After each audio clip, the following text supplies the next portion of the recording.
The hills are alive with the sound of V6 turbocharged engines. It's the Austrian Grand Prix at the Red Bull Ring.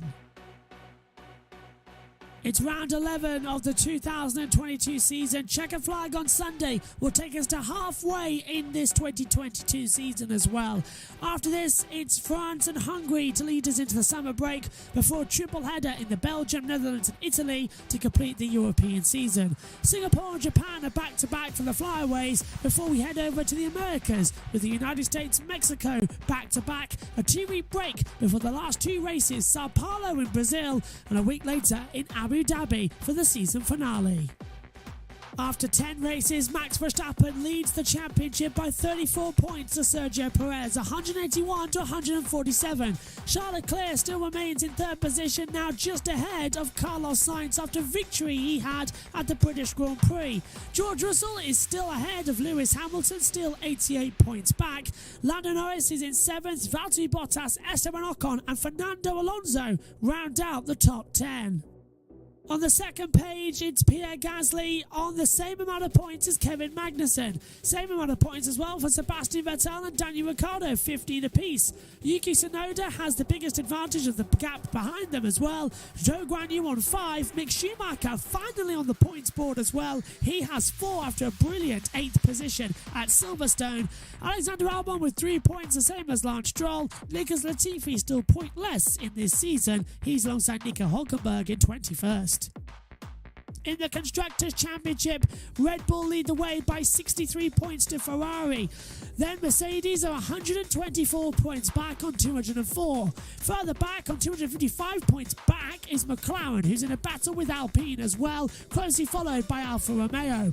AlphaTauri let themselves slip in the last few races. They're 7 points clear of Haas. Aston Martin 2 points behind them. Williams Racing still only on 3 points. It's Friday qualifying ahead of the F1 sprint for the Red Bull Ring Austrian Grand Prix.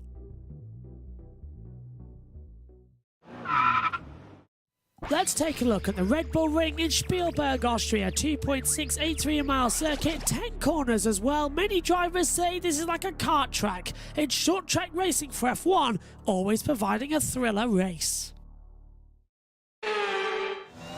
Get a good exit out of the last corner, open up the DRS and hurtle down towards turn number 1. You're in 8th gear, flat out, drop the gear to around about 5th gear, flick the car in towards the right, get on the power mid-exit as well, open up your DRS for the first time on this lap, hurtle uphill towards the little kink in the hill, that's turn 2, and then brake hard for turn 3 at Remus, uphill, 3rd gear corner, tight right as well, it slips you out and sometimes controls the wheel spin again. Open up the DRS, now downhill once again towards turn 4 at Soxless Gold. It's a heavy braking opportunity down 4th gear, have to drop into 3rd occasionally if the rear of the car won't stop. Round turn number 5 as well, this is into Pirelli, flinging into turn 7 and 8, coming through as well, back on the accelerator, use as much exit curve as well, late dart into the Burch curve at turn 7, round up the hill at turn 8, 9 and 10 next up as well, 8th gear over the crest as well, drop it down 2 gears into the Rindt corner at turn 9, into the Red Bull Mobile, which is the last corner as well, back on the accelerator up towards turn 1 at Lauda, and that is a lap of the Red Bull Ring here in Spielberg, a flat out track.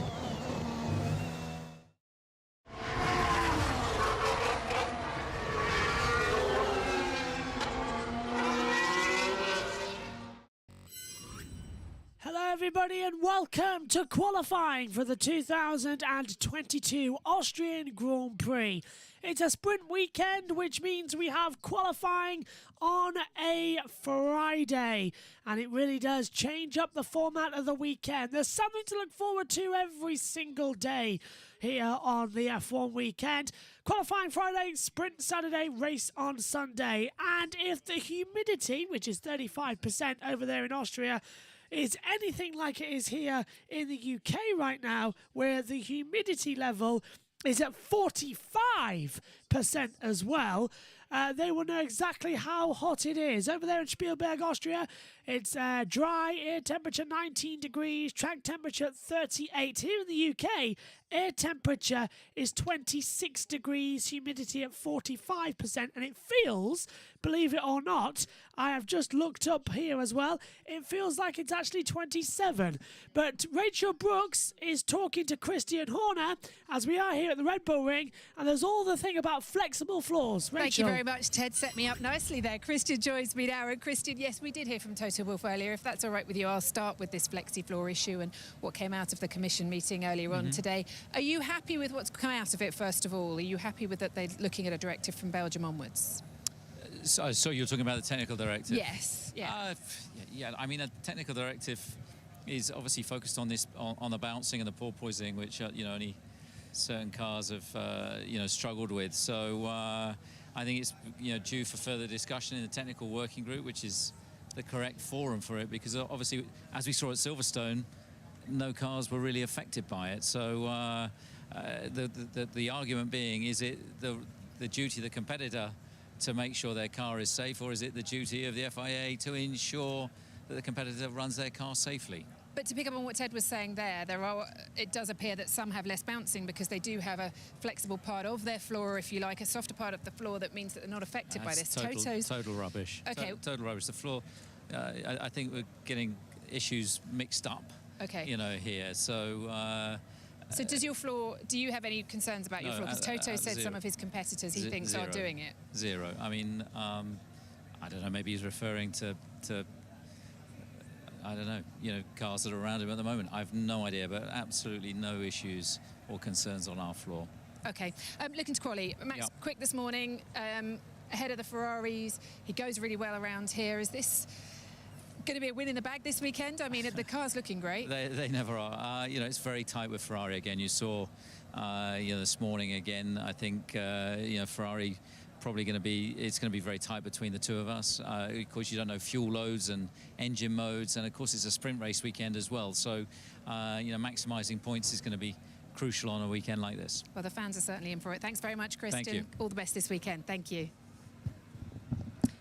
Thank you very much there as well for Rachel Brooks, as we are just getting ready for qualifying, which is coming up in a few moments' time. And let me tell you as well, the commentary box I've never seen so divided in my life. Literally, there are wires running everywhere as we've had to put the fan on. It's incredibly hot up here as well. So thanks, Rachel, as well, for saving us for there. But the Dutch fans we're watching are absolutely loving every single second of it. They are bouncing up and down all the way around as well. Now, JoshPlayz is down in pit lane for us. We'll hear from him in a few moments' time. Megan Burch will be walking into the commentary box shortly as well. Give you some stats about this place as well.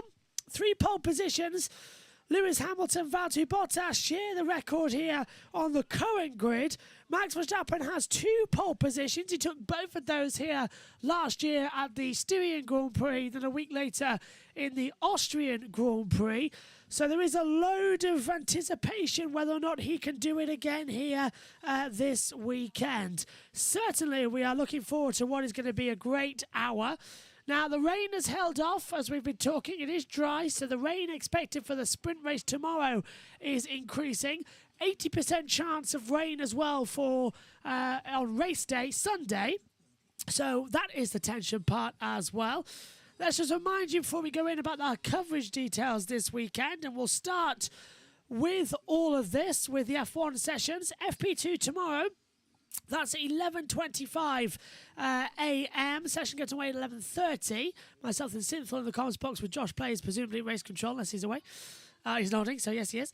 F1 Sprint, that's underway at Saturday. 3 o'clock, we're on air. It's a half-hour build-up showing what happened in this qualifying session. Then the session itself is live at 3:30 to go racing. And it's time to cross over for the qualifying hour.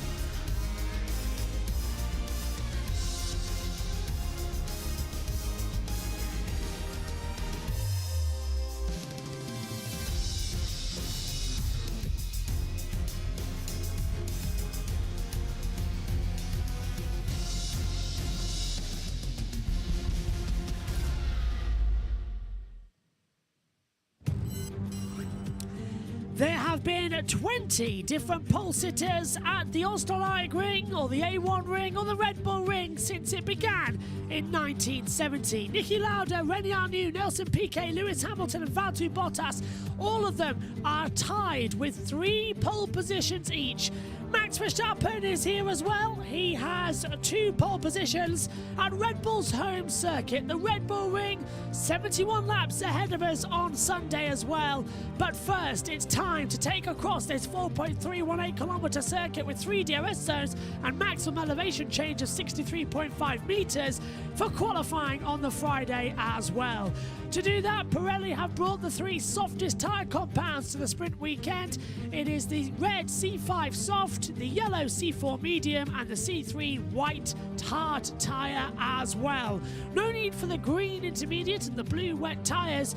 Forecast of rain has been greatly exaggerated. It is beautiful blue skies around the Oostenrijk Ring.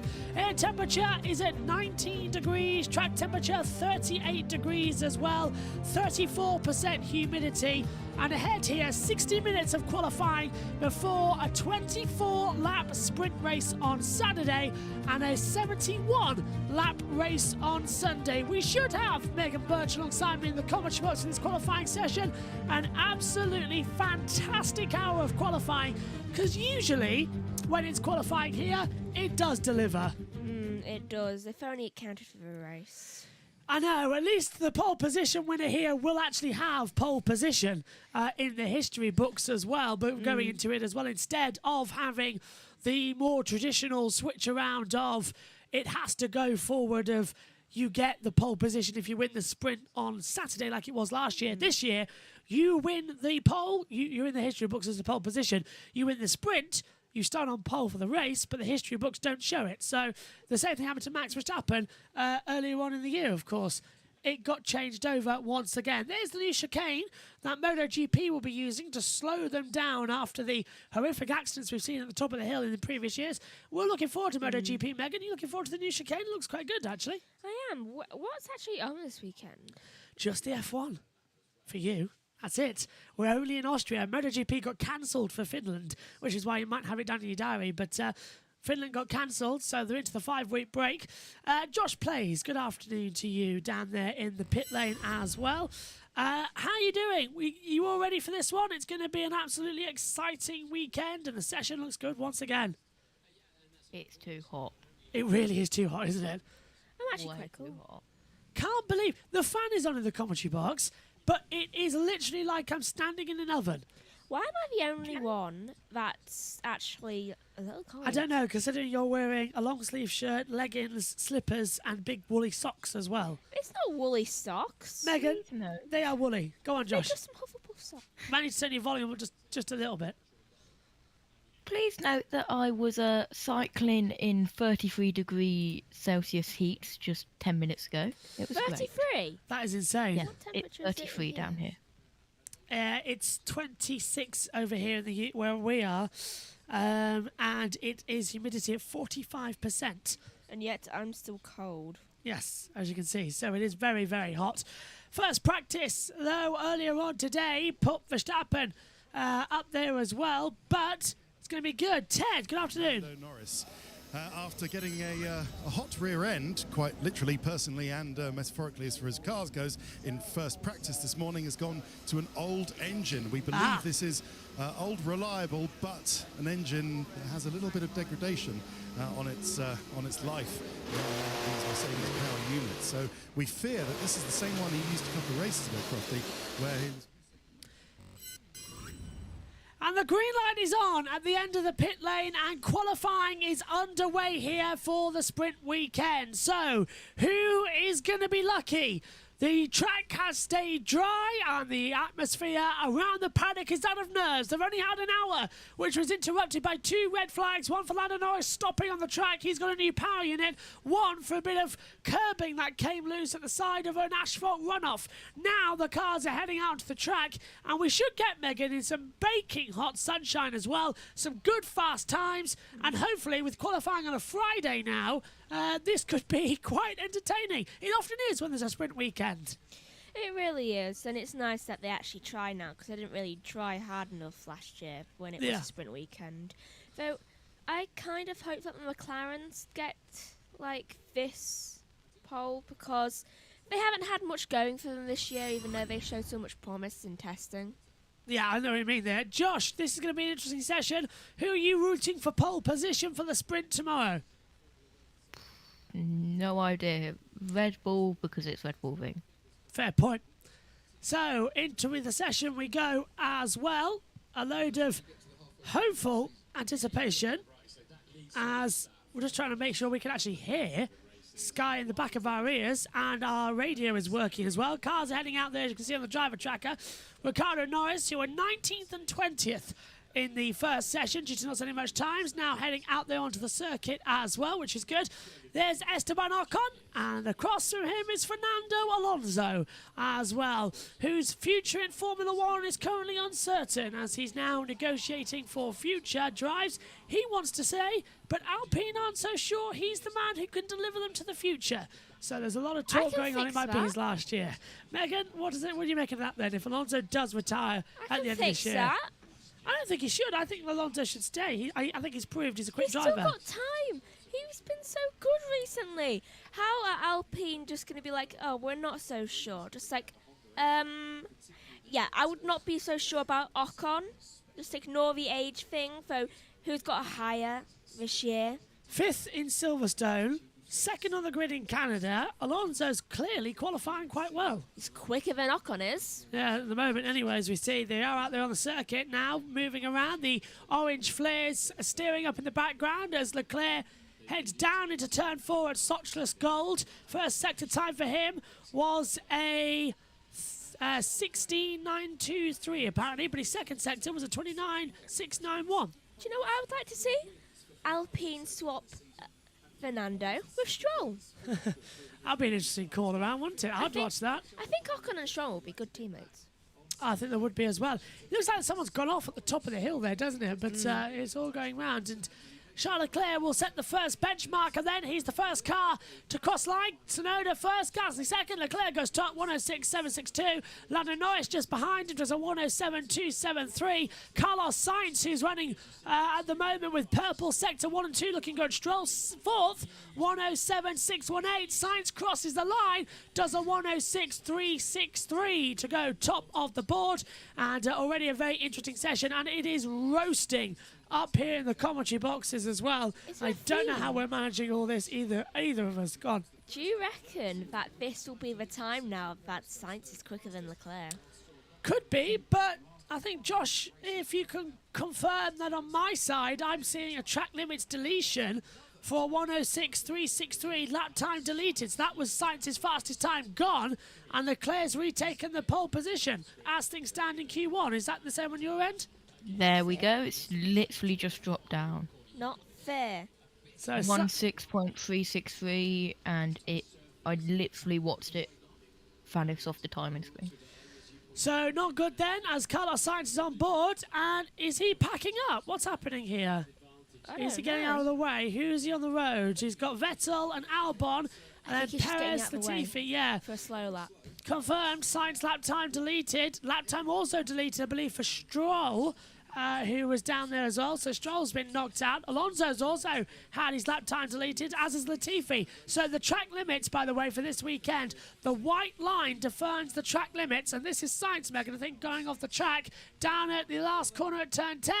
That's all 4 wheels behind the white line. And per the race director's instructions, he's out of it. No, I didn't go out, I promise. I was super careful. He certainly I think you did, Carlos. Judging by the race director's results, during qualifying, sprint and the race, each time a driver fails to negotiate within the exit of turn 10 will result in lap time and the immediate following lap time being invalidated by the stewards. So basically going off at turn 10, all 4 wheels behind the white line means that your lap times are going to be deleted this lap and the next lap as well. You had your hand on my shoulder. That's why he's going slow. And it's... I feel like there's something wrong with his cars. I heard something very weird. It didn't sound like a normal F1 car. It sounded like it was almost catching, like a chain catching on a bike, like. We'll keep an eye out, but look at this for Fernando Alonso to go top of the board, a 106.716, 46 thousandths quicker than Leclerc. He had the right man, really. Look at Kevin Magnussen, personal best sector 1 and 2. Magnussen's gone quick. Okay, maybe Magnussen's the man. 600ths faster than Alonso. Gasly goes 9th, and here comes Schumacher top. Schumacher top. 106.503. Hello, Mick. First points in Silverstone, top of the board. Haas 1-2. Not for long, Ferrari go top with Leclerc 106.2. Still, he's not far off him. That is impressive. Lando goes 6th with a 107.040. It's Who's that being slow on the track and still in the racing line? It's getting a bit tense there, isn't it, as well as who's ahead of Sainz then on the board? It's Stroll and Russell backing off each other. Sainz had his lap time deleted again. Not this lap time, I don't think. Sainz goes second, 106.397. Josh, when was that called from Sainz's lap time? When did that flash up on the monitor? 16:05, according to my screen. And that would be this lap as well. That 2-minute 04 was for the lap time after the fast lap. Right, and they might red flag this, you know, because the flares are not allowed in the Red Bull ring. It's making me feel like there's someone off. Yeah, and they might red flag it because the amount of smoke and the amount of flares have been let off. It's now covering the track in some quite blind parts as well. So let it clear, because that should be allowed. I think they should all be checked before they enter the. Well, protesters got on the track at Silverstone, and now they're seeming to get through there as well. Michael Mowell as well says, hello, Haas. It seems to come up there. Haas had their best ever qualifying at this track, a 4th and 5th, with Magnussen ahead of Grosjean here back in 2018. Now they are 3rd and 4th at the moment, but we remind you, Red Bull and Mercedes are still yet to play in this session as things currently stand. So there's a long way to go at the moment. Megan. As you say that, Russell joins the party and goes up into 4th with a 106.628, and Perez is also making his way through. He's got 2 fastest sector times, and of course to be top of the board. And listen to the crowd cheering on Max Verstappen. These flares are not allowed, and I'm worried now about lap 1 of the race because it's a thick orange flag as Alonso goes top with a 106.199. He was a thousandth of a second faster than Leclerc. Verstappen, I think, has just gone all 4 wheels off the track as he goes top with a 106.097. Perez is second, but I think Verstappen might just have his lap time deleted there. He looked like he was all 4 wheels off the track, and he does so. So Perez takes pole position at the moment in Q1, and that turn 10, Megan, is proving to be a counter curse for everybody. It is. I really hope that doesn't happen during the race. Sprint and the race, they could get a penalty for it. 5 seconds for track limits is the thing, but this is on board. Turns in, and it comes out to... He looks okay on that run. Isn't it? What happened on the off-board? Was it a briefest of touches? I think it was. Yeah. Oh, yes, it was. It was like a second. I tell you what, normally that would be allowed, but now as Vitek, the race director, it's meaning the white line defines the track limits as Lewis Hamilton was way wide at Remus and just kept it all 4 wheels on. Try. I think Lewis was like, okay, I know I'm going off. I'm just going to accept this. He jumped over the sausage curb as well. And the sausage curbs that are not wanted in Formula 1 anymore. And this is Lando Norris. Norris going straight on and going the other side of that yellow bollard. That was even more of a, I just accept this. I'm going off.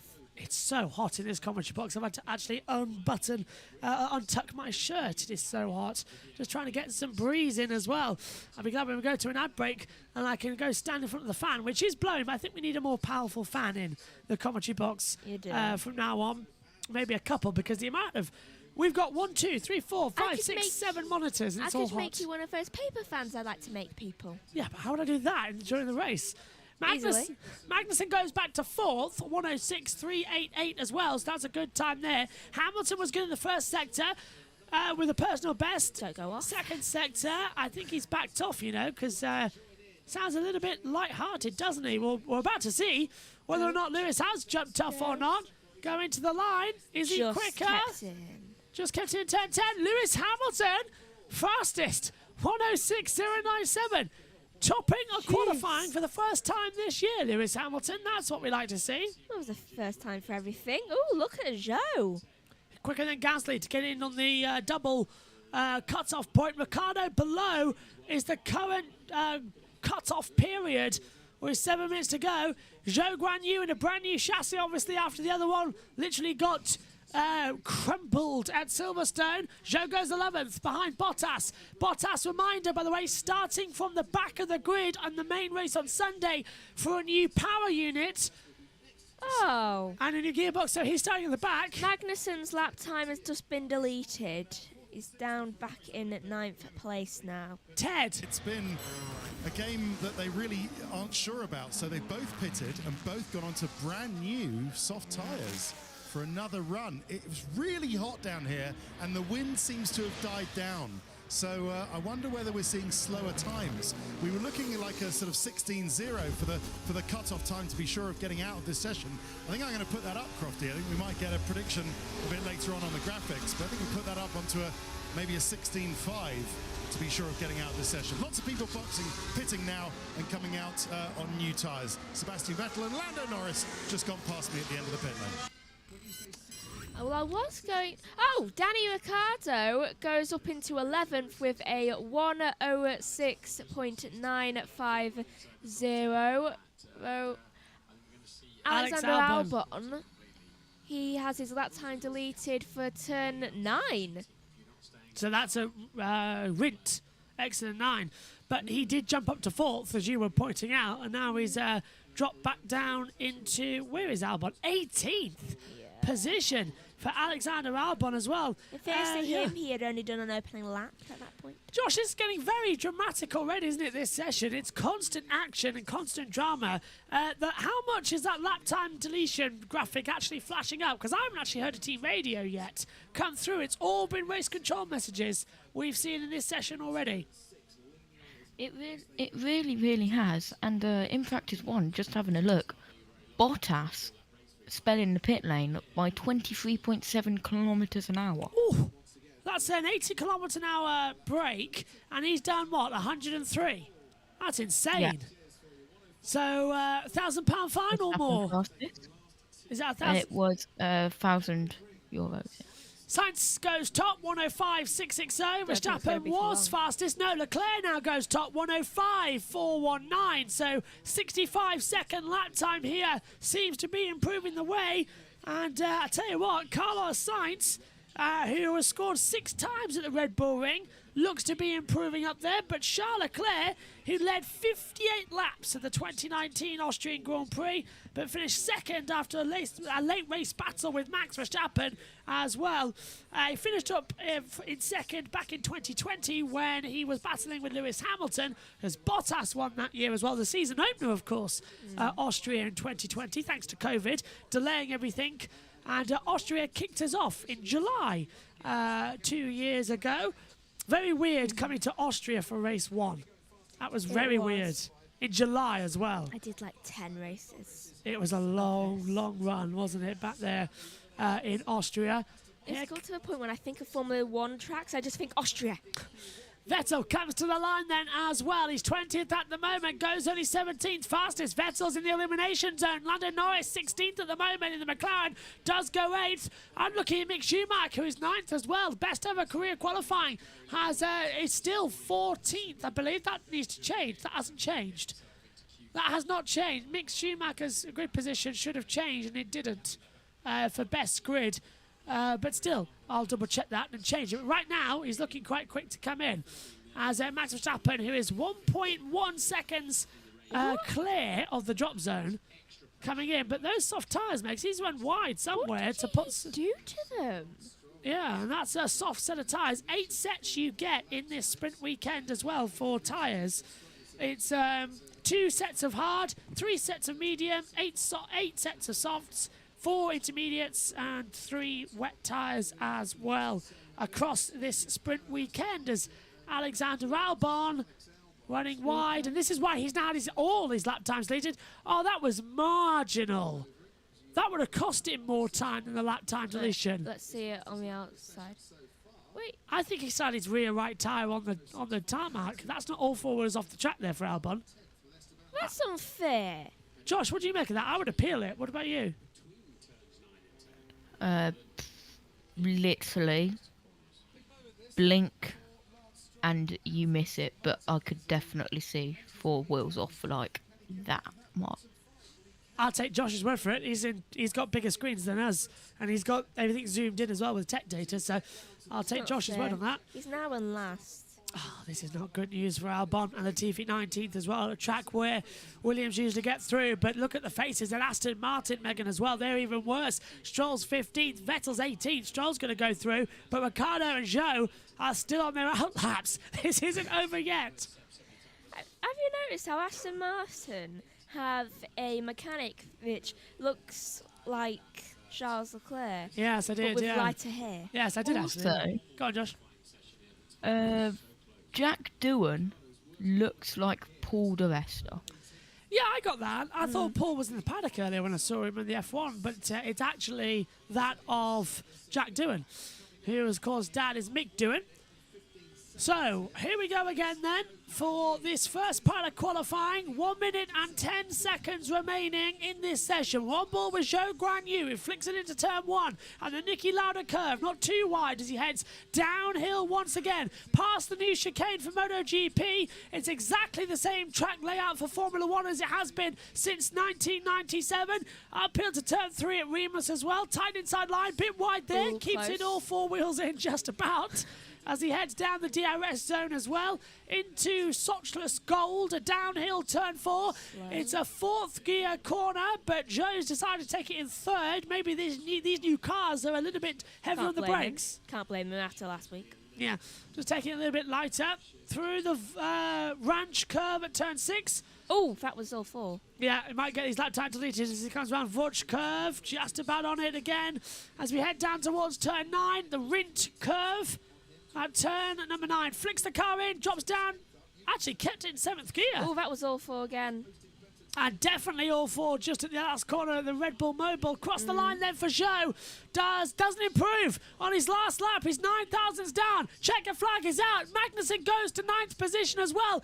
Bottas goes 11th. Tsunoda's the driver at risk in 15th place as well. He crosses the line to go 12th, puts his teammate Gasly at risk. Gasly goes across the line, stays 15th. This is a worry for them. Nicholas Latifi, can he get out of qualifying? No. Can't repeat the magic he did 6 days ago at Silverstone's qualifying. He stays 19th. Here comes Ricciardo, 18th at the moment as he approaches the line. Both McLarens, can they get through? No! Ricciardo starts the sprint at best in 16th position. Here comes Lance Stroll. Both Aston Martins in the drop zone at the moment as they come through. Stroll crosses the line, takes the checkered flag, stays in 17th position. Sebastian Vettel, he's 20th at the moment in the Aston, only goes 17th. Zhou Guanyu's already abandoned his lap time as Vettel confirms the elimination zone sees Ricciardo, Vettel, Stroll, Zhou and Latifi out. Albon goes through just into 14th, as well as the 15 cars go through. Will not include Ricciardo, Vettel, Stroll, Zhou, Latifi as either on the board. Wow. Alonso is in 4th. So, can we just take a moment to see how Alpine's like, oh, we're not sure he's the man. Oh, yes, when Alonso is in 4th. And where's your other driver again? Oh, yeah, 13th. Way, way, way off the piece. Megan. Vettel's lap time's been deleted. Okay, Daniel, that is P16, I'm afraid. We'll box this lap. And Russell's. Understood. And Russell's. That puts Russell down to 7th. You're correct, Megan. Vettel's lap time has been deleted by the stewards, which means it's Ricciardo 16th, Stroll 17th, Latifi 19th, Zhou 18th now, and Vettel will start the sprint last in 20th position. Alpha made it through. Yep, Alpha through with Bottas, but he starts at the back of the grid for the main race anyway, so it's all eyes on Zhou to improve in the sprint tomorrow.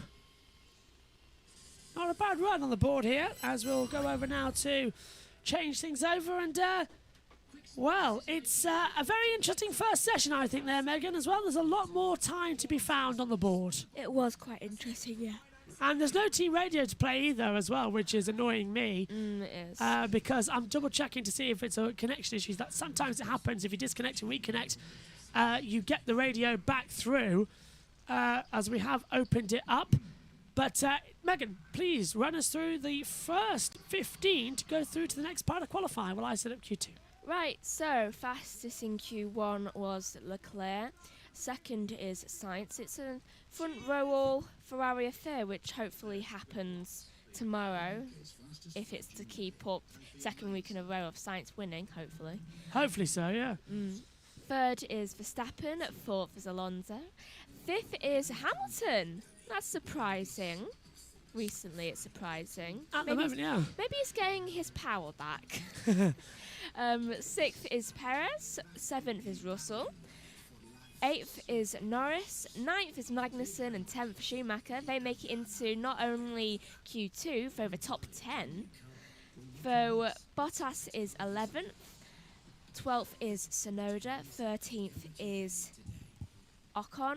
14th Albon, and 15th is Gasly, and obviously it's already been said, people out are Ricciardo, Stroll, Zhou, Latifi and Vettel, who got his lap time deleted, though that doesn't really affect anything since he was already out. Sadly, it doesn't affect anything, no, as you are right there, Megan, as well. A great call then through the sessions as everyone else now just about starts to take up, as we'll bring up the dual cam then with myself, Megan and Josh up here in the comms box ready to go for the, what is aptly titled actually, the Formula 1 Rolex Grosser Preis von Österreich 22 as well. Know it if you do. The changeovers that we will see coming into this one. So then, Josh, any surprise in that first session, or was it a usual qualifying after the sprint as well? If you can hear us?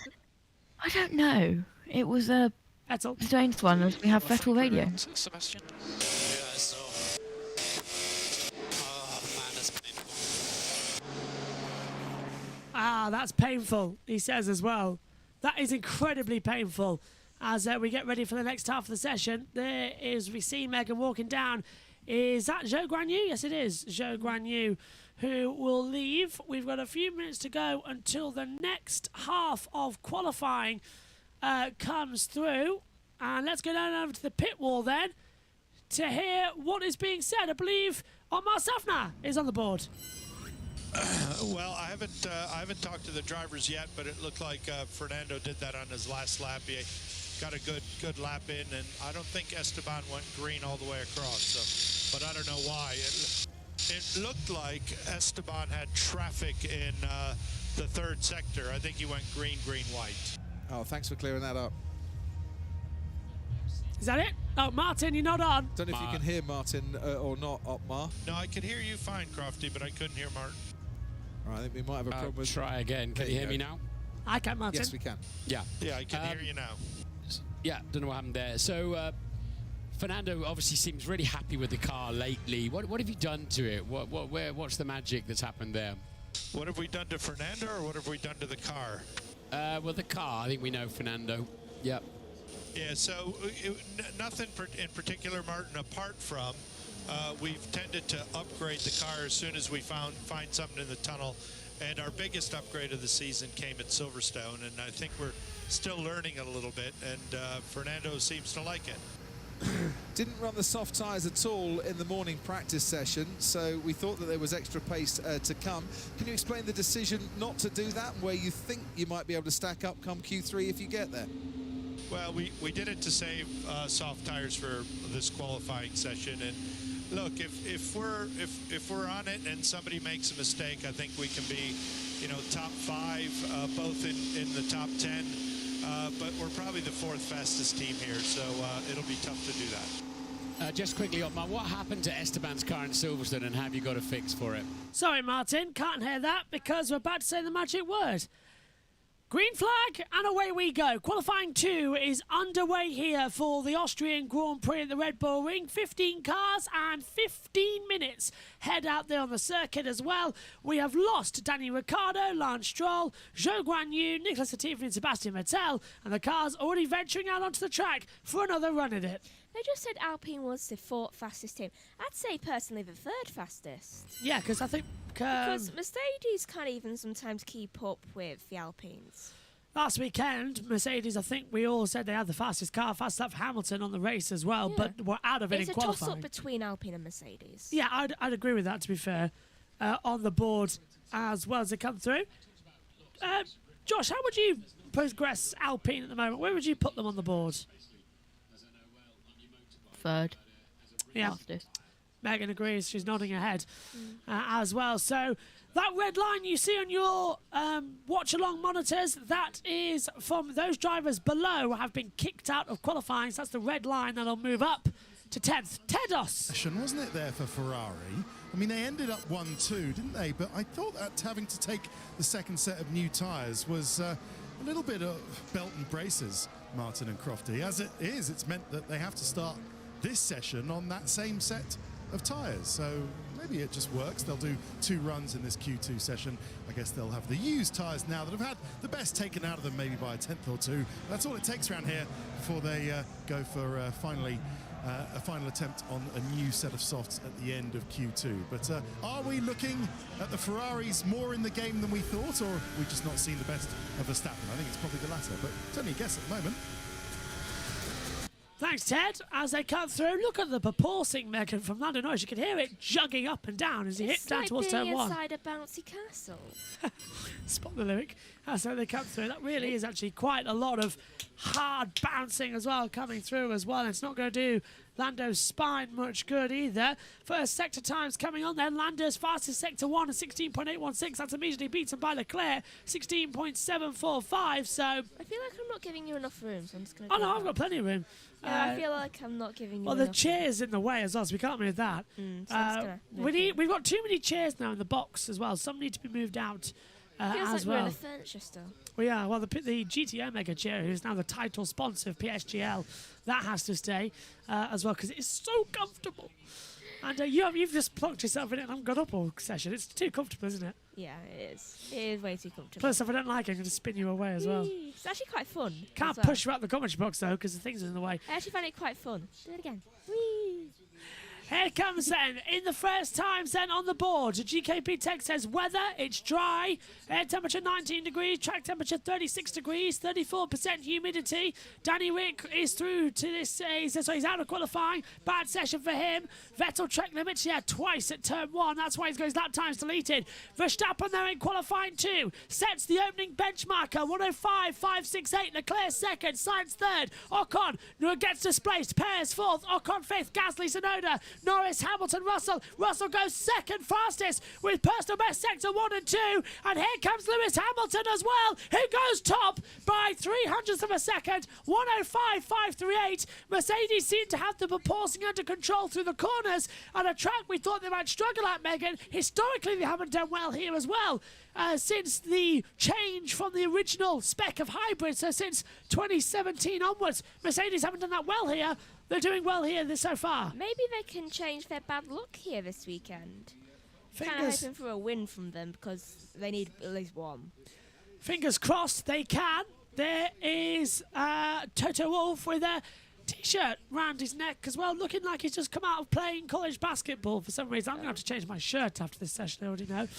It's too hot in this commentary box. 45% humidity in the UK. Lando, Megan?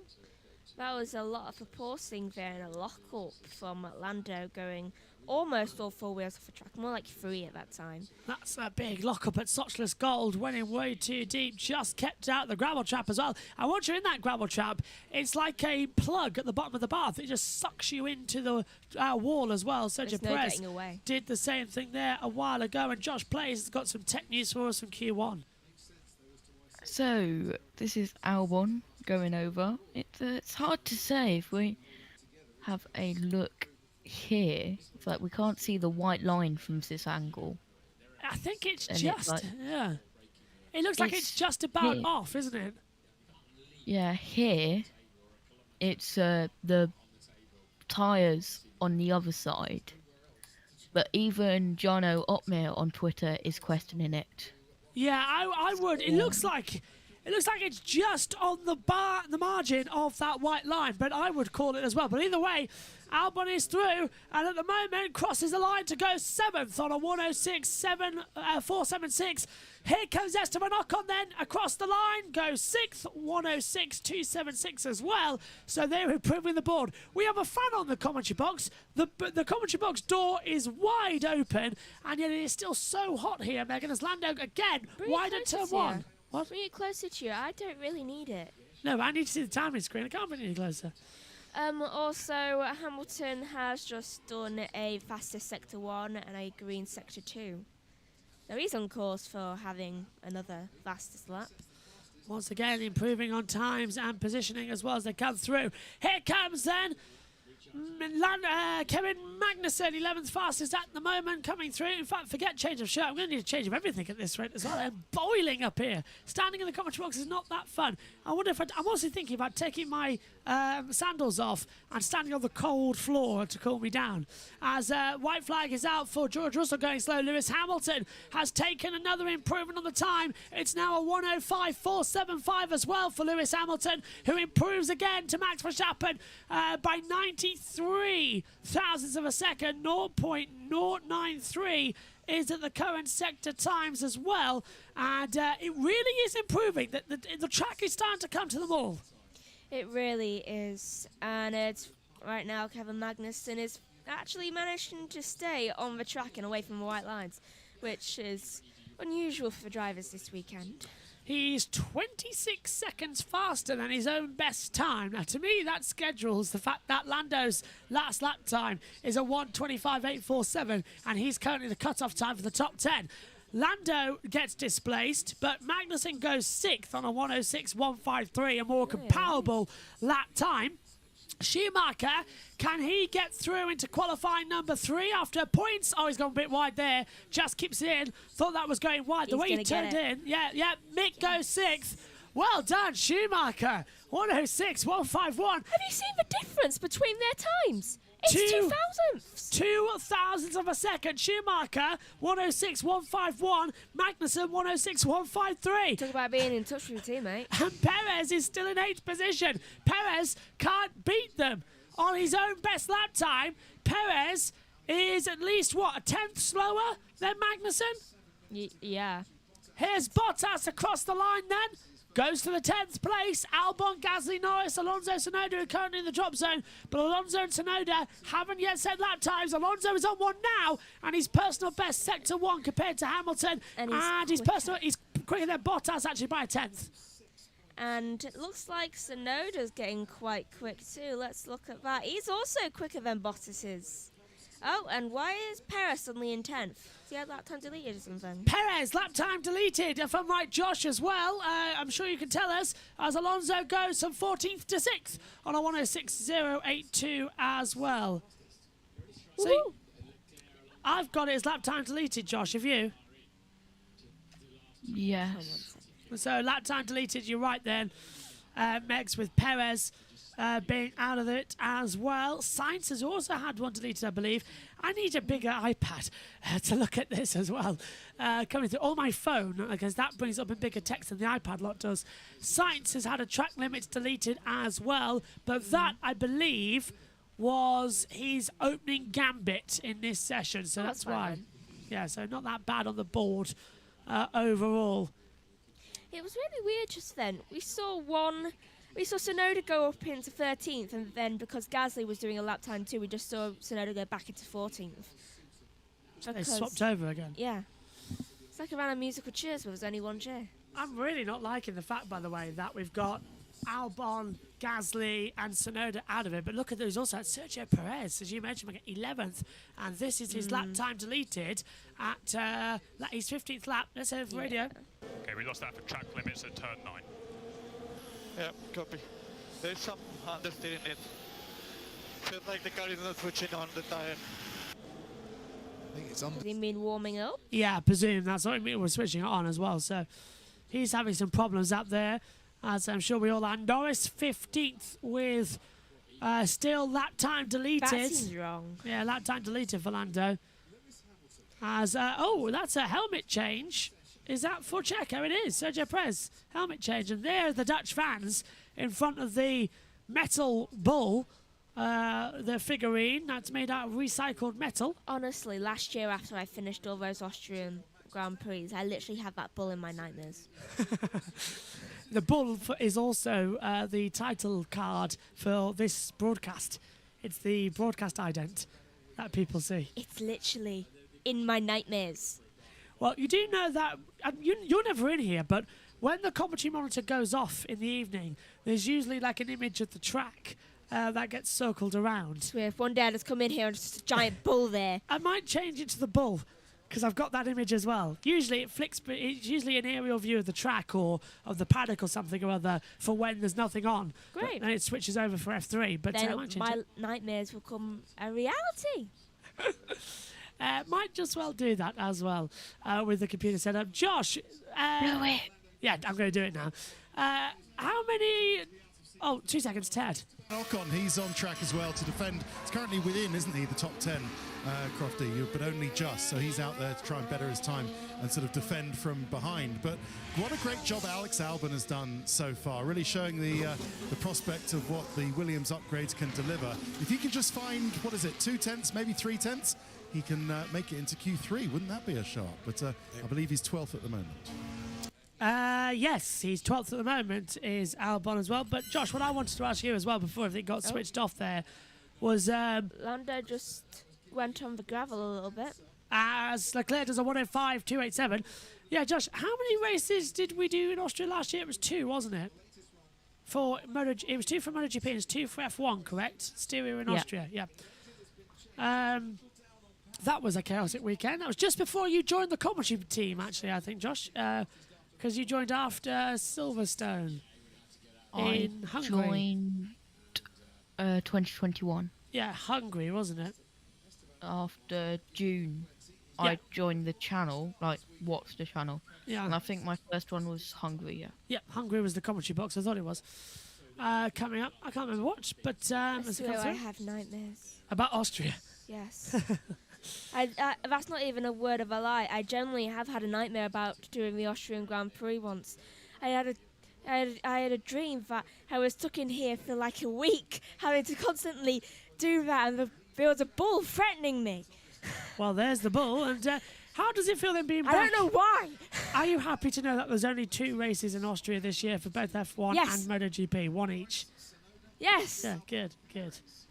It's because I'd done it like 10 times I within a almost- space of a year. I almost hate to tell you this, Megan, but you do know that at one time MotoGP considered replacing the cancelled Finnish Grand Prix with the Styrian Grand Prix again. But that didn't happen.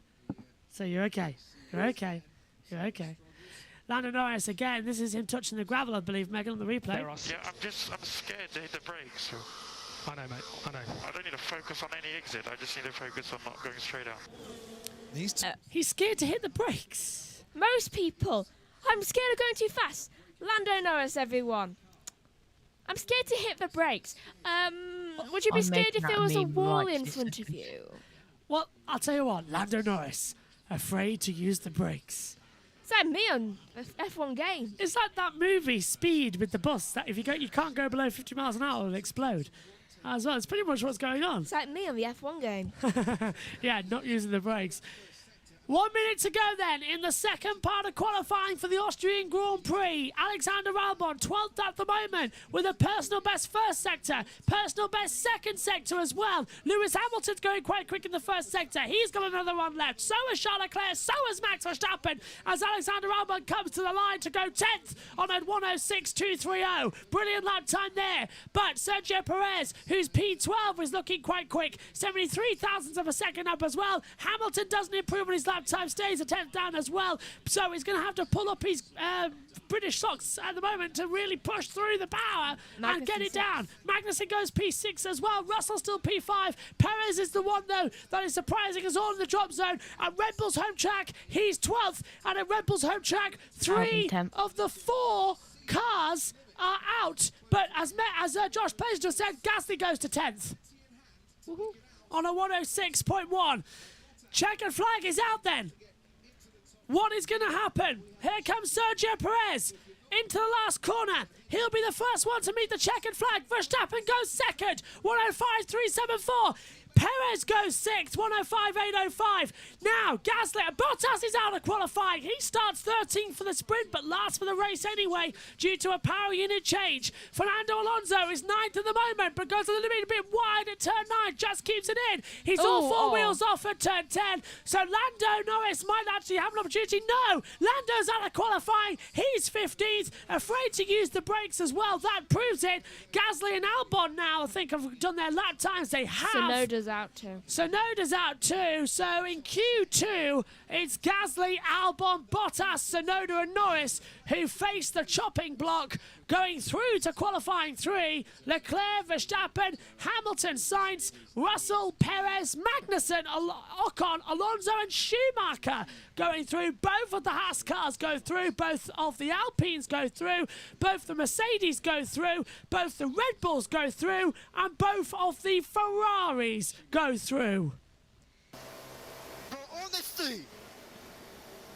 That psychologist that AlphaTauri have hired to calm Yuki Tsunoda down, I don't think it's working. Well, they've actually hired a psychologist. Yeah. I can help. It's turn 1, and he had a big snap of oversteer, jumped the curve. That's his own fault. Too much power. I'll tell him where he can stick all that language. Michael says, yes, Mick and Mag. Haas on to repeat their Silverstone performance. Not a bad session there, Josh. No, does that mean there's 10 drivers going into Q3 and there's 5 teams going through to Q3 and all of the drivers, so 2 drivers from 5 teams, all going through? Yes. I think we found the fastest 5 teams, and it's amazing that Haas is one of them. Yeah, it is. Ferrari, Red Bull, Mercedes, Haas, Alpine. That is the running order for the fastest teams. So Haas are the 4th fastest team. Alpine have gone from the 3rd fastest team at Silverstone to the 5th fastest team at the moment at the end of Q2. Still, it's weird to think that after the last few years of Haas being so down, they're suddenly the 4th fastest team. Yeah, that is a quite big surprise and shocker as we come through. Megs, you know what to do. Yeah, it's surprising that Haas... It would be surprising if Haas wasn't in the points, to be honest, nowadays. Yeah. Anyway, so, fastest again in Q2 is Leclerc with a 1.05.287. Second is Verstappen. Third, shockingly, is Hamilton. Sainz is 4th. Russell is 5th. 6th is Perez, 7th is Magnussen, 8th is Ocon, 9th is Alonso, and Schumacher is 10th, meaning both Haas's are through to Q3. Yay! Out now is Gasly, who would have been in 11th, 12th Albon, Bottas 13th, 14th Tsunoda, 15th Norris, 16th Ricciardo, Stroll 17th, 18th is Zhou, 19th Latifi, and 20th Vettel. Not a bad time then. Coming through as we prepare for the next stage of qualifying, as well as we come up to the dual cam with the commentary box, and JoshPlayz in there as well. And let's analyse that session then as Alonso, lap time deleted for track limits at turn 10, lap 14. And has that put Alonso out? No, Alonso stays 9th. So breathe a sigh of relief there, Megs, to come in as well, to come through. Now, presumably, we've got a couple of minutes to go into the start of the session, 3 to be precise. Sky are going to come on here shortly, and let's see what they're going to say. Hopefully, we'll hear from our Safna and some radios that are going to come through. Gasly first. Yeah, P11. P11. Gasly's not happy. P11 on the board, and a Mexican wave, or a Dutch wave, I suppose. A Dutch/Mexican wave for the Red Bull fans here, but they're mainly in orange mix down there at the back of the track. Of course, it could mean Lando, but I'm not sure anymore. Ferrari, Leclerc, Red Bull with Verstappen, Mercedes with Hamilton. They are there as well. Then it's reverse because it's Sainz, Russell, Perez. So we've got so many cars lined up on the sprint race tomorrow that is literally just going to be lights out and go. Rachel. Looking at the screen there, I mean, Lando just had that lap time deleted as well. With How Ricciardo. tricky is it to get that bit right? What's hard is visibility this year. You know, you don't see as much with everything around the bodywork and then over the front wheels. So, yeah, as silly as it sounds, like being precise on like a curb and on a white line, it's actually a lot trickier. So, I'd say that's one thing. A lot of the corners are fast, like turn 9. You kind of commit to the turn in, so kind of wherever you end up on the exit, you've already kind of committed to that early on. So, yeah, that's part of the reasons which make it difficult. But yeah, I don't know if I got any deleted. I don't think that was my reasons today. But yeah.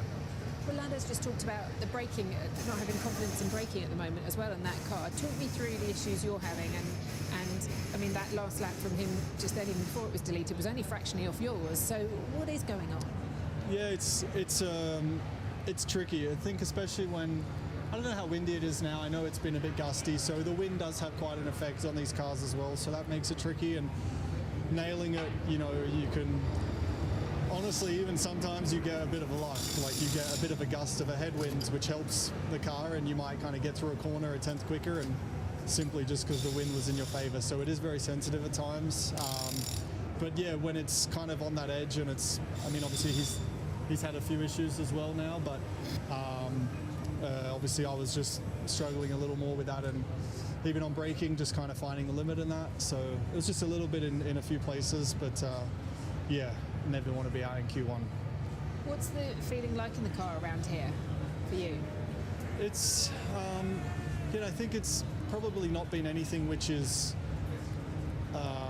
it's probably just a little bit everywhere. Like it's not something we're massively missing in high speed or anything. It's kind of just accumulative a little bit everywhere. So, and ultimately that's, you know, if you're not able to really get it. A little bit of what, if you help us understand? What, you haven't got the confidence in the car, you haven't got... Yeah, it's probably, I don't even know now if it's, I mean, it's not necessarily confidence. Like it's not like I'm getting into a corner like, I'm scared, what do I do? It's just more feel, the ability, yeah, probably the feel, and just the ability to really push it up to that edge. And obviously there's times you overshoot it, but just getting it and balancing right on the edge of that, it's a little bit still of an uncertainty.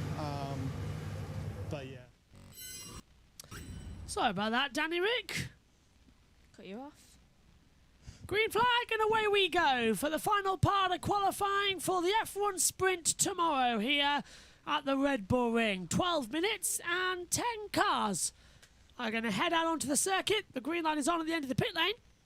Leclerc, Verstappen, Hamilton, Sainz, Russell, Perez, Magnussen, Ocon, Alonso and Schumacher going through 0.8 of a second, separated the top 10 there, Megan. Looking good of an opportunity here that we should see a strong performance from everybody. 5 teams, 10 cars. It's going to be brilliant. It is going to be brilliant. Also, doesn't Mick have a cousin? When's he going to be David coming in? Schumacher. When's he going to be coming in? I presume quite soon. I presume soon. Because Mick's starting to get the hang of it. Turn 8 is involving Perez noted track limits as well. Now, we saw this, by the way, in the Formula 3 and qualifying session that took part as well. We saw everybody waiting to head out there on the track in order to get a slipstream off of one another. And that is what everybody is doing. It looks like Ferrari are going to head out with Charles Leclerc. And Mercedes are heading out there as well. But FIA stewards, turn 8 incident involving car 11 Perez will be investigated after the session for track limits. So Perez might have a grid penalty for the sprint race tomorrow. Ooh. Stay tuned for that. Sure, if you're watching us tomorrow in the sprint, we'll tell you about it. But yeah, it's looking good right now as they head out to the track. Josh has got some news, I believe, because he's giggling. I've made a meme. I'm scared to break with Sparks. That is brilliant. We need that as a screensaver instead. That'll do it. And this, Megan, is why Perez will be investigated. All 4 wheels off the track at turn 8. Yeah, the Burch curve. How do you read that one, Megs? What? Perez, all 4 wheels off the track. Yeah. That's a penalty. Lap Yeah. time deletion. Definitely. Also, I think that once Mick's cousin comes into it, because Mick's certainly starting to get the hang of the types of cars now that are not changing every 5 seconds, that is going to be the start of a Schumacher dynasty in the next 5 years. Again. Yes, it's going to be fun, isn't it? That's just going to be a whole thing forevermore. More as long as F1 exists, I think so will the Schumachers. Ralph and Michael, brothers. And now, of course, it'll be Mick and David coming through. If he does reach Formula 1, though, you can't do anything like that. I'll call him D. Schumacher. Just call him D. I will call him D. D. Shoe. Call him D. Shoe. D. Shoe. D. Shoe. M. Shoe and D. Shoe. Yeah. Presumably, because of Mick Schumacher's got MSC on the board, he'll be DSC, so just call him DSC. But here comes Lewis Hamilton in the first sector. DC, yeah. DS. DS. Yeah, just call him DS. Like Nintendo. Yeah, instead of DC, David Coulthard. DS. DS, David Schumacher. Here we go again then. At the moment, Hamilton fastest first sector, 16.528, and he's improving as well because I think he's actually set the personal best of everybody. Leclerc's gone through and he's 2/10 down. Sainz has gone through and he's a couple of hundredths off the pace. He's on a 16.5. There's Verstappen with a 16.4 first sector. Ooh. And Lewis is actually backed out of the lap, Megan. So probably that's what's happening there. More flare smoke blows over the track as Charles Leclerc comes in now right behind Lewis Hamilton through the Rindt curve at turn 9. Down to the Red Bull Mobile. Hamilton's backed out of it as well. But Charles Leclerc goes top in his Ferrari with a 105.183. Do you know what's funny and a little bit random? Sometimes when I say a word, I sometimes forget to use my voice. I just mime it. And it's like, a second ago I was like...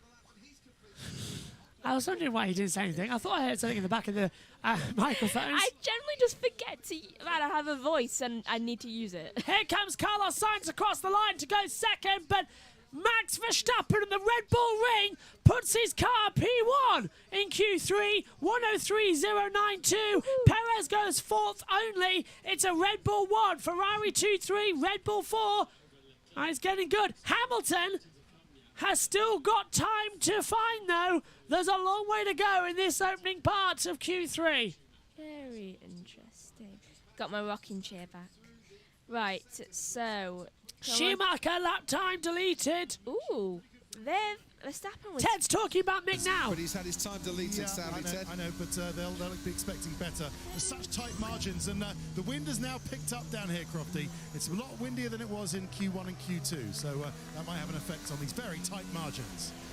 Thanks, Ted. So we're still going to see a lot of power there. There's the timing screen. Verstappen top, 105.092. Leclerc second, 105.183. Sainz third. Perez, Russell, Ocon, Magnussen, Hamilton, Alonso and Schumacher completing the time as well. They're all immediately, I think they're still going back out there, but the two Mercedes, I think, Megan, are going to try and do another lap time together. They've gone through. Sainz and Verstappen stay out there, I believe. Are they coming to the pit lane? Yes, no, they've stayed out there. Sainz pits, Verstappen pits.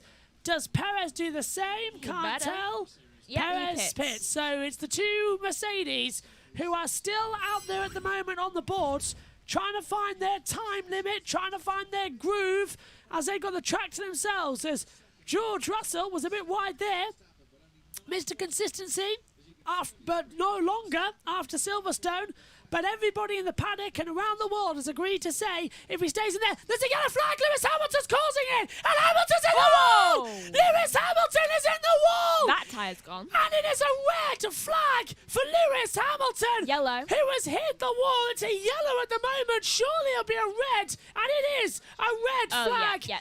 Lewis Hamilton, who looked absolutely fantastic in the first half, has hit the wall. He's broken the rear left and the front left suspension, and Lewis Hamilton is out of qualifying. His first Q3 crash in around about 4 years, and that has delighted the Verstappen Dutch fans, but that is a costly crash for Mercedes going into the sprint tomorrow.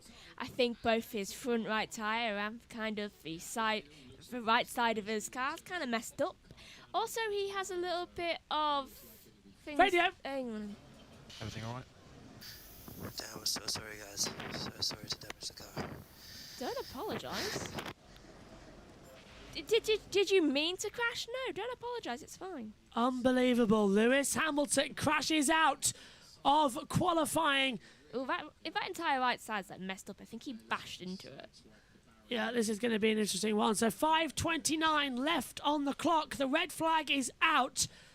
And Lewis Hamilton has hit the wall at the Burch curve at turn 7. Kind of glad everyone else did go in, actually, now. No Peter Bonington with him this weekend. No Bono. Bono's in the factory back in Mercedes HQ. And he's got a new engineer this weekend on the radio. And he's put it in the wall. Lewis Hamilton, who was fast in the first part of this session, and his lap time gone back. He's going to start 10th for the sprint race tomorrow. But we've seen Lewis Hamilton start from 20th in the sprint, climb back up to 5th. This sprint weekend's going to help Lewis a lot because he gets a second go at qualifying tomorrow. It is. Do you know, I couldn't stop, like, chuckling when he crashed. Not because he crashed, but because one of the signs kind of just, like, it was just facing him. So he'd just be a face full of advertisement. He locked up. He got an oversteer, locked up, went straight through the gravel, and it's exactly what I told you about. These gravel traps pull you in and sort of suck you towards the walls, and it's exactly what happened. He couldn't stop at all and hit the wall. Front right and rear right has been damaged as well, and this is how he did it, Megan. Put the advertisement back up. He has. Let's see how he did it, Megs. Talk us through it. Right, so I think he just catches the curb around here, yeah. It takes a while to hit, though. Just whacks right into it. Sideways as well, so that could have gone into the gearbox. Yeah, loses the rear. Tries to. It's a snap correction. Goes in the gravel and just sucks into the rear. Wide. Yeah, so red flag out. Then I'm going to get the backup chair to sit on. You look every time I'm in here now. This is red. Yeah, and you've got my chair, by the way, as well. So thanks for that. Do you want to swap? Nah, I'm fine. I'll sit on the... if you don't want me to sit in it, I'll sit in the Diddy. Don't put it on my side. I didn't expect a red flag. I'll sit on the Diddy chair. It's okay. Go on, Josh. I'm waiting because Bono's not there. I'm just waiting for over the radio. Lewis, it's James. Or to hear a headphone break.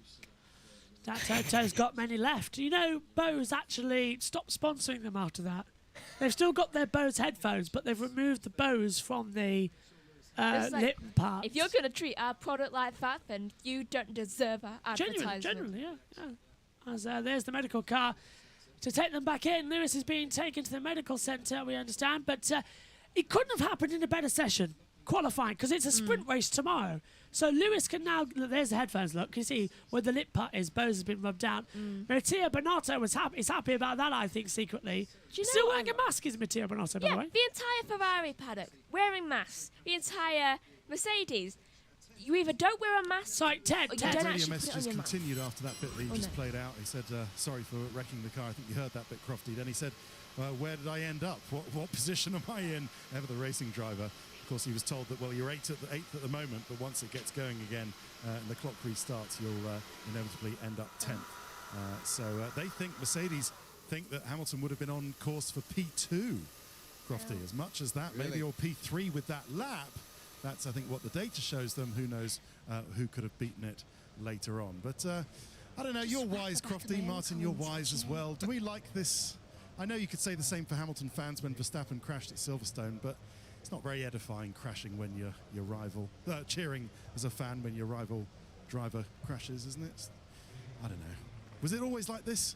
Is this a new thing in Formula One? Seems Verstappen fans cheering when Session Hamilton resumed crashes, in 6 minutes. Some Hamilton fans crashed when Verstappen cheered when Verstappen crashed. Yeah, no, it's like it's sort of a pantomime thing, but it's not very edifying, is it? It's like cheering when your opponent double faults in tennis, but with a bit more of an injury risk factored into it as well. And I think, you know, if the driver gets out the car. This is Leclerc. Okay. Leclerc was being blocked by someone. Hamilton. Behind Hamilton, it will be clear. Yeah, I got out of the way, but come on. What the is that? Charge button on, charge on. That was earlier on in the session. But that's a penalty for... No way, it's not a penalty for Lewis. We've seen that. That was early on in the session. Lewis Hamilton's done. I don't think that's a penalty then, Megs. That looked like it was very much early on in the session. And it looked perfectly fine to me. Yeah, it looked fine. It looked like he just didn't know he was there, so he didn't know he had moved. Yeah, precisely, yeah. It's like, I think there should be like a button the driver should press if it's the nearest driver, just like, can you please move out way for qualifying and things or like a that. signal in the ear or something rather. I'll get just a like, beep, beep, beep. Can you just like move a little bit out of the way? Oh, look at that. The entire right side is destroyed. Yeah, so that's suspension, the floors damaged, side pods damaged.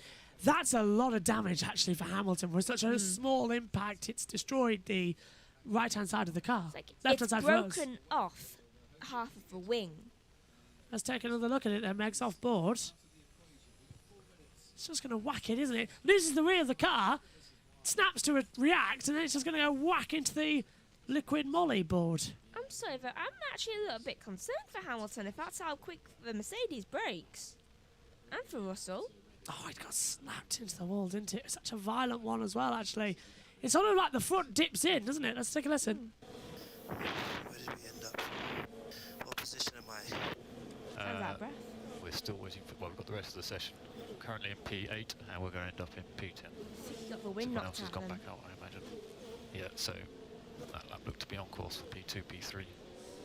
Yeah, no, you have to agree with that because a 16.5 middle sector, 28.9. Sorry, 16.5 first sector, 28.9 middle sector was very much on the front running pace of Verstappen and Leclerc. So, but could have finished the lap. So if Mercedes are going to get a top 3 starts for the first time this season, it's George Russell that's going to have to do it for the rest of this session. Who else is out there going well? Well, Mick Schumacher was going well, had his lap time deleted. Yeah, Mick's gone down. He's going to be one to watch. He's P10 at the moment. Alonso 9th, Hamilton 8th, but he'll drop down. So Alonso, Megan, 16.6 first sector, 29.2 second sector, 20.0 third sector. Then the red flag came out. Alonso could have actually had a P6, P5 lap time there. Oh, that's not fair. Yeah, it's not, is it? So it is 2:24 to go until the session restarts. We're trying to work out if we can actually swap it back to what we need it to be. So it's 5 minutes and 29 seconds to go. So that's that's 10 past 5 it'll end. We're being told there's 6 sprint races next year. So that's 6 of them, blimey. And the time currently is on 9. So, Megan, add 29 plus 8, please. That takes 37. 37, thank you. Always have a Megan on standby, I say. It's incredibly handy. Yeah, here we go. Here we go. Incredibly handy to have a Megan on standby to correct everything as well for what we need, especially with this countdown clock. Because right now it's at 5:29, but instead of me having to do it manually, I can reset it now. Look, with 6 to go, so 1 minute 30 into the session restarts. How it means is I've always been good at maths. Yeah, it's bang on. So it's a 5:29 minute session, but the timer I can manually change. And tomorrow, of course, got practice and the sprint qualifying coming up as well, which is going to be fun. Here's a look at the times as things stand, though. With Verstappen on top, with Leclerc second, Sainz third, Perez fourth, 5th for Russell, 6th for Ocon, Magnussen 7th, Alonso is 9th, Schumacher 10th, Gasly is 11th, Albon 12th, and after Gasly, of course, that pretty much locks it out, doesn't it, for the board. So we have to go to the sprint race tomorrow for that. Reminder, there will be a few changes of positions as well, because Perez is under investigation as well for some off-track activities. And there's so many things changing, Megan, that it's actually quite hard to keep an eye on what is actually qualifying, especially at a sprint weekend. I'm not even sure why qualifying's here on a sprint weekend. What's the point? Yeah, doesn't make any sense, does it? Qualifying, its purpose, to decide who's going to be on pole. Sprint then comes in. We're going to have a mini race, and for people that are actually got the pole times in, the qualifying is going to be the lineup for the sprint, and that's going to decide it. It's like, okay, so what's the point in all this? 3 seconds, 2, 1. Green flag, restart. We are underway again for qualifying number 3 here at the Red Bull Ring in Austria, Spielberg.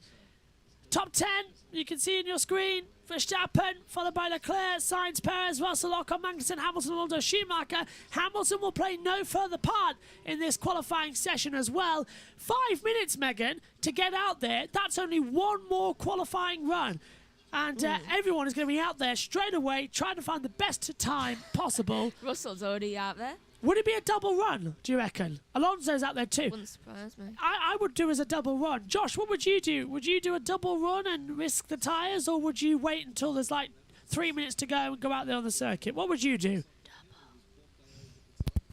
I would, well, if it's a hard one because it's like it's slipstream's like big on this circuit.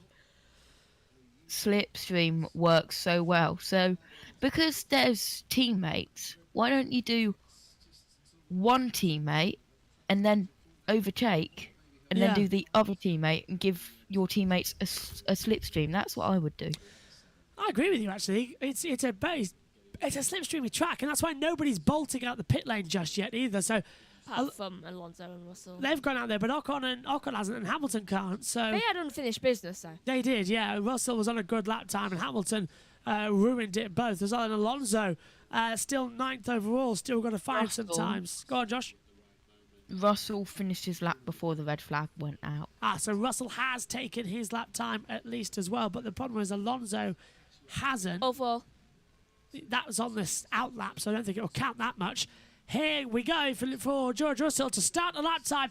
Uphill into turn 1, it's 6:07 here in the Red Bull Ring in Austria as well. We're getting into the afternoon session. It's still bright and sunny, and it looks absolutely gorgeous here in the Styrian Mountains. Russell's a 10th down and Verstappen as well, but right now we'll put him 3rd fastest if he's still got those times, because Leclerc, 91 thousandths away from him as well, so it's still closing in that gap. It's getting closer and closer as we go. Right, so coming out on the track, it looks like Charles Leclerc, and who else is that? Also looks like, is that? We got Russell. Hey, we got radio working. Here's Russell's. Well, we did have radio working. Is it gonna decide to work? No. No, radio was working for the last 2 minutes of quali, but that's unfair. Yeah, it's not coming through. Well. Here's Russell's lap time then with 2:40. Oh, he's lost it! Russell's lost it! And he's in the wall as well with a red flag. 2 Mercedes making the same mistakes, and that is 2 Mercedes with a rear suspension change. The red flag is out with 2 minutes 30 to go, and Russell's hit the wall at turn 10. Are both you and Hamilton okay? Red flag again, 2:31 left on the clock, and they're going to have to restart the session. What did they do to them? I don't believe it. Mercedes are giggling almost. Did they change something up? I am lost for words. Not consistent again then. It seems not, as the red flag is out. Let's take a look. He turns in, so he takes turn 9 okay, but what happens? Does he run wide? What causes that? Runs wide at 9. It's on the rumble strips when he turns in, loses the rear. As Lewis. Yeah, and he slipped past the barrier into the secondary barrier. Exactly the same as Lewis. A snap at the rear, and he couldn't save it. Let's listen. More speedy. Okay. Yep. It's a red flag. He sounds up. Just taking a bit more speed into the apex. It was that and as hill. with Lewis, the back just can't live. The back can't live with. That was a long radio message, Josh. Yeah, so there's like a little downhill going into turn 10. It's like a little. It's like a little mini paddock hill as we see on board. The dip, yeah. Hits the dip. Yeah, you go down and then you come up, and he lost it going down, which made him spin. Yeah, several times have I made a mistake on the last corner there in an F1 game as well. It's a horrible part. Megan? They're locked up both times. Could something be wrong with the suspension for both cars? If it's too stiff and it's snapping the rears, I presume it is a suspension problem. But because it looks to me like that, because Lewis lost it when he was going round a corner, and George so did George. And they were both going downhill. 2:30 left on the board, and that is Max Verstappen, who was stopped at the end of the pit lane with a red flag and has had to be pushed back. So he was going out on the circuit. Right now, all the teams are cursing Mercedes. Red flag is out then, and the session would have ended in 10 seconds' time. Now, there's nothing after this, so they can keep it going, as there's no reason to not keep it going. But yeah, we're just getting everything ready. 2:31 left on the clock, and the red flag is out. Back. Go on, Max. George is walking back. I think he's refused anything like cars taking him back. He's just like, no, I'm going to do a walk of shame for dishonouring my team again. It seems that way, doesn't it? As 2:31 then is left on the clock with the red flag out here at Magnussen Replay Team Radios. Okay, we've got red flag. For what? So Russell went off at turn 10. Now from Sainz. He lost it in entry of turn 10, Russell, and spun and hit the barrier with the right corner. Going out with this set on the next. Yeah, quickly on blankets. Okay. Ocon. We got Russell off exit turn 10. What does that mean? It means we're going to box, and we're going to get ready to go again. And that's it for the radio replays. And now we're in the red flag mix. I bet all they were thinking was like, are Mercedes okay? I've got a better one for you here. Like, and I'm sure JoshPlayz is giggling because he's just read the same thing as me. Turn 10, it's vanished. Where's it gone? Turn 10 is involving car 63 Russell noted entering the track without permission. So George has walked back down the pit lane, but he's done so without permission. So George might get a penalty because he's walked down the pit lane and he's entered it without permission. Session will resume at 18:18. Yeah, George, come on, George. So session will restart at 18:18. Well, I hardly think he was going to go to a vending machine. So that session will end 20 past the hour at 39 seconds. If my memory is correct there, now that we've got the red flag time. Talk us through it again then, Megs. Right, so Russell goes down the hill and just loses it like Lewis. Goes past the first barrier and goes and smashes into the secondary barrier. Both Mercedes in the wall, they are going to start 9th and 10th for the sprint. And there's the investigation because he's come onto the track. Not for it, Ted. Crofty, for me to do a bit of detective work as to whether there's a link between two Mercedes going off in the same qualifying session. I have asked the question. I said, did the two change setups significantly between the sessions? Remember in the pre-show, Toto Wolff said that Lewis Hamilton would be going a bit more towards George Russell's setup. Well, there's nothing Mercedes say to suggest that there was anything in the setup that would induce that bit of oversteer or make it more sensitive to the wind or anything like that. Mercedes say that they did change setups, but only to make the car faster. And this is just a consequence of both Russell and Hamilton pushing very hard with a sniff of pole position, which in itself, you've got to say, is more perhaps than Mercedes thought they were going to be challenging for when they first arrived here this morning, given their historical, the way they've historically gone around this Red Bull ring. So yeah, I think they thought they were in with a chance of pole position. They were just pushing hard, and don't think it's anything to do with anything with the setup specifically on that Mercedes, that both should go out. Another thing, if you weren't with us in free practice 1 and you didn't recognise that voice talking to Lewis Hamilton, it's not Peter Bono Bonington, it's Marcus Dudley, who has been Lewis's performance engineer for the last few years. Bono is back in the Mercedes factory doing his usual role, but remotely from there. But he's not at the circuit, and so Lewis has his performance engineer as his race engineer, and he has Don Riefstahl, who's usually looks after the mission control back at Brackley, the Mercedes factory, as his performance engineer. So that's why Hamilton has a different engineer here this weekend. Thanks, Ted. To pick up on what you're saying there, Ted, remember earlier on in qualifying, Mercedes were doing fast, slow, fast, and they were going better. They needed the tyre warm-up. We saw them last weekend struggling to warm the softer tyres up on the final restart after the safety car. So, of course, they didn't have that luxury in Q3 because it's a shorter time, and they just didn't have the warm-up they wanted. and the car just they couldn't get. Yeah, the could balance do. that it did. To Alpine, Otmar Safnauer. Oh, 3 minutes to go until the session restarts. And have you got new tyres, Otmar, for this final I'm happy run? for Sky, just take it. Did the red flag just help I wanna Fernando tell my Alonso a little bit to get his car Here we go, back? green. Yeah, I only wish we had new tires. Oh. Right. So you're going to go out again on the used tyres. Are you seeing much degradation between one run and the other? Well, let's see what happens. If there's any track evolution, we should be out there even on used tires. He sounds American. But the others are playing into your hands. You know, do in America? they're tripping over themselves. So you're neat and tidy, and you're sitting there in 6th and 7th. You'd probably take that. Yeah. Why don't we Starting have an 6th and American 7th is pretty good for the pace that we have here. And you're right, our competition is somewhere behind us, so that's okay. Otmar, thanks ever so much indeed for joining us. Right. My joke time. Go on, Max. I told a joke to Joshua just now. Just like, Ferrari sneaks into Mercedes' garage wearing a Mercedes uniform. Don't worry, we're just tightening up the suspension. It's a little loose. Just like, okay, are you sure? Are you sure you're in this garage? It's like, yes, I'm Monegasque. Certainly not Italian. I'm not Spanish. Just like, I'm not Italian or Spanish. Just like, wait, So isn't that- Charles yeah. Monegasque? Runs away.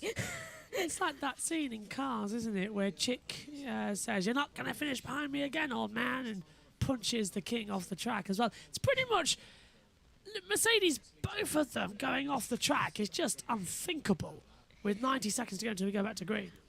Why did Ocon question? It's like, what does that mean? It's like, well, Esteban, it means he's off at turn, whatever it was. 10, last 10. corner. FIA stewards, turn 10 is involving Russell, will be investigated after the session for entering the track without permission. Could be a grid penalty, could be a monetary fine. We're not too sure, but with 60 seconds to go, I'm sure we'll find out. Permission? It was a red flag. He can move about as he pleases. I think he went behind the barrier, so he had to come back across the track to do so. So I think because he went behind the barrier, he should have stayed there, but he came back in. So that's why the red flag's been delayed up anyway. So that's what's caused it. He can't just stay with his car the rest of his life. I know, it's not really making much sense out there anyway, is it? Josh, go down. Probably because it was an active track, and there might have been active track, and FIA are not too Not too happy with that quite one, yeah. strict. Everyone's just Take that from take that from Josh though, because he's done his marshalling training. Anyway, we're going to have to stop that there because we're going back to green flag running in 7 seconds' time. There we go then. Should we try this for a third time today? It's green light and away we go at the end of the pit lane for hopefully the final time. Both Haas cars are down there as well, just going straight through. 1, 2, 3, 4, 5, 6 cars are lined up at the end of pit lane, immediately trying to head out to the track. 2 minutes 19 left of this session as well. Fingers crossed, everyone. We get into it, and if we go below the time it takes for an out lap and a lap time, so we need to get below 1 minute 5, the next flag would end the session. With 2 minutes to go, here's Esteban Ocon. We're fighting the car in front or no? We're fighting the cars in front to do the out lap that you want to do. And Ocon has got Schumacher and Magnussen in front of him. Fight the cars. Yeah, fighting the cars. Get fists out. At least it looks a little bit better. This is what we did to Mercedes. What have you got, Josh? That's an interesting one. I can't read that. Mercedes cooking the memes up. Mercedes spinning. Well, I'll tell you what, Lewis Hamilton, G.I. Joe 2022. Can't wait to see it. Yeah, but Josh, let's know, why was Lewis Hamilton slapping that man there? Why was Lewis Hamilton slapping Chris up there? I mean, that is Lewis Hamilton. I swear I saw him back in 2016 as a... I saw him back in 2016 in Abu Dhabi. That's definitely Lewis Hamilton, not Will Smith. It's Lewis Hamilton. Hang on a minute. Shouldn't it be more like the Lewis's barriers dog. slapping the Mercedes? Yes, pretty much. It should be the barriers slapping the Mercedes. Anyway, Last lap the call then here in qualifying number 3. Leclerc comes down towards turn number 1 on his fast final lap as well. Can he get the speed he needs to do? I'm not sure, but Leclerc is only 91 thousandths off, Megan, of Verstappen as Verstappen starts his lap time.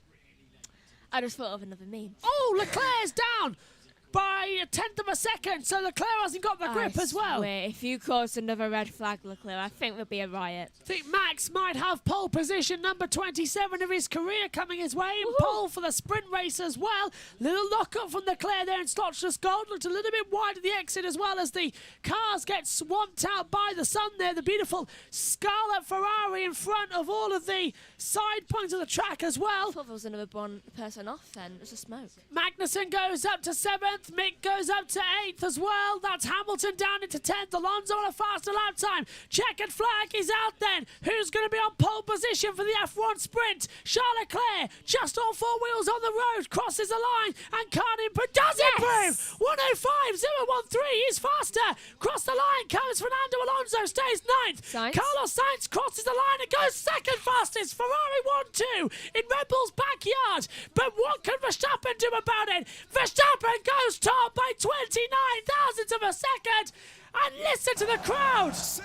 He sends half of Holland who have made the way over to Austria into absolute raptures, and it's Perez 4th, Russell stayed in the pits, Ocon 6th, Magnus Schumacher have already taken it. It's his pole position number 14 for Max Verstappen.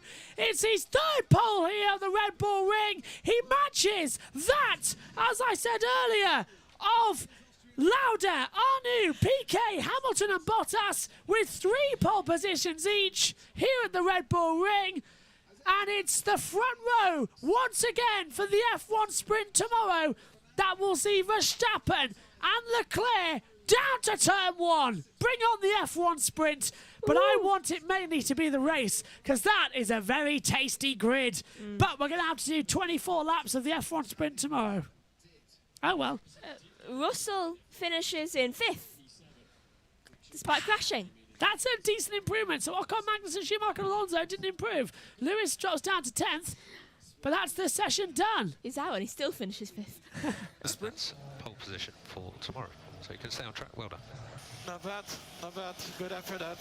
Show a bit more excitement when you Max. Max. Incredibly close, 3 cars within a 10th. So incredibly good job there. Well done. Yeah, looking like they're all in a library, don't they? They're all a bit mundane today, aren't they? This is Friday. They're just like, we want to keep our excitement for Sunday. Right now, we're just emotionless right now. Well, you can join us tomorrow for the second practice session. Myself and Synthor will be commentating on that one with Josh in race control as well after the very dramatic F3 and F2 sprint races. But in all honesty, I don't think you want to join us for that. Because F2P2 is a bit boring. You want to join us for the sprint race. The F1 sprint at I'm not sure whether I'm going to aim to do that. For the 3:30, yeah. Yeah, because I know I like spending time with my friends, so I also like to see people crash. The F1 sprint tomorrow, 24 laps, going to be fun. Then on Sunday, 71 laps ahead of us. That's going to be a cracker. That's the main one for you to appear at. Yeah. If you can't be here for the sprint, although the sprint race is part 1 of the race, so we'll be live on USRN hopefully as well. It's like a preview. Yes. Hopefully we'll be live on USRN as well for the sprint race after a bit of a disaster in Imola. But that was a good session, Josh. What was your thoughts going into tomorrow? Friday qualifying still feels weird. It does.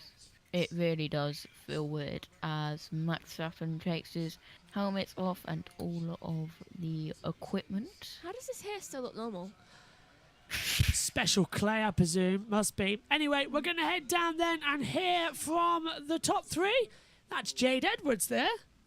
Mike is behind you, Verstappen. Hey, Billy Monka did get to Austria in time after Mr. Eaton's flight. He's talking now to Max Verstappen. Down to you, Billy.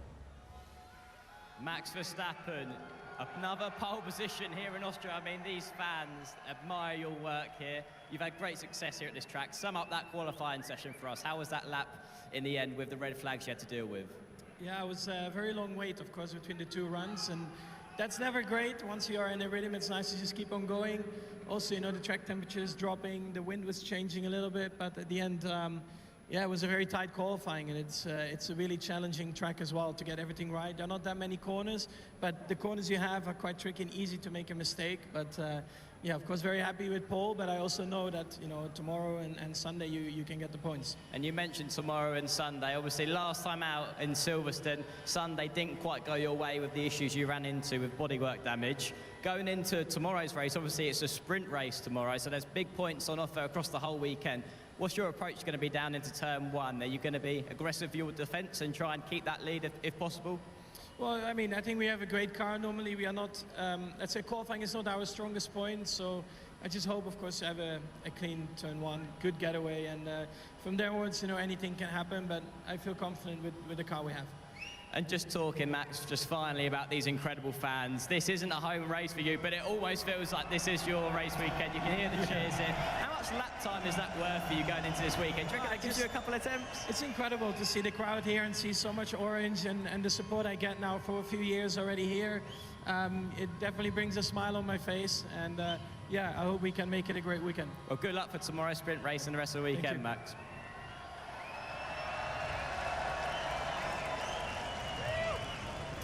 Charles Leclerc, front row here in Austria. Sum up that qualifying session. Obviously, it was tricky. We saw a few mistakes from different drivers. It looked like the conditions were challenging out there. Yeah, definitely. I think we are all three very, very close. So it was an exciting qualifying. In the last lap, I struggled a little bit bringing the tires back after such a long time in the pit. So, but Max was just a little bit quicker. So congrats to him, and hopefully we'll have an exciting race tomorrow. And the last few races, the issue for you guys, like you say, Ferrari is, in general, been strong on a Saturday. Obviously, today qualifying happens on a Friday due to the sprint race. Going into the rest of the weekend, obviously, you've had a tough time when it comes to the races recently. It's an opportunity to score big points this weekend, having that sprint race. So are you going to play it nice, cool, calm, and collected down into turn 1 and up the hill into 3, or what is your approach going into the race? Well, I just want to have a clean race. Obviously, there's been 5 races that it's a bit of a disaster on my side. So yeah, I just hope that everything will go clean and that we can finally score the points that we deserve. Well, a point to score tomorrow and Sunday. So good luck for the rest of the weekend, Charles. Thank you very much. Thank you.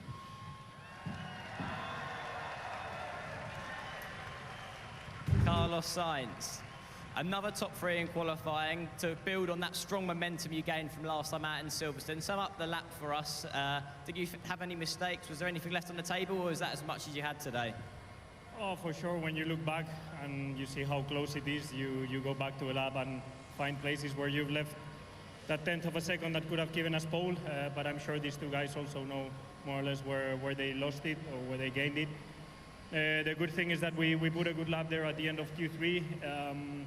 It wasn't easy because the tires were very cold after the red flag, and trusting the car into turn 1, into turn 3 wasn't the easiest. But yeah, I mean, I know where the lap time is. I just wish I could have done it a little bit better. But yeah, I'm gonna take P3 and being close to these two guys. And just looking at this season, obviously races are coming thick and fast, and it seems like you've gained a real bit of momentum, and you seem to be much more comfortable with the car and the setup that you've got this season. So going into the rest of the weekend, what do you think you can do on race day? Do you reckon you can challenge these guys? Yeah, I'm getting there. I mean, this quali was strong, especially peaking at the right time in Q3, not taking too many risks in Q1 and Q2, and going for it in Q3. Yeah, I think there's progress being done, and I'm definitely a lot more confident and comfortable after the last few races. There's still some work to do.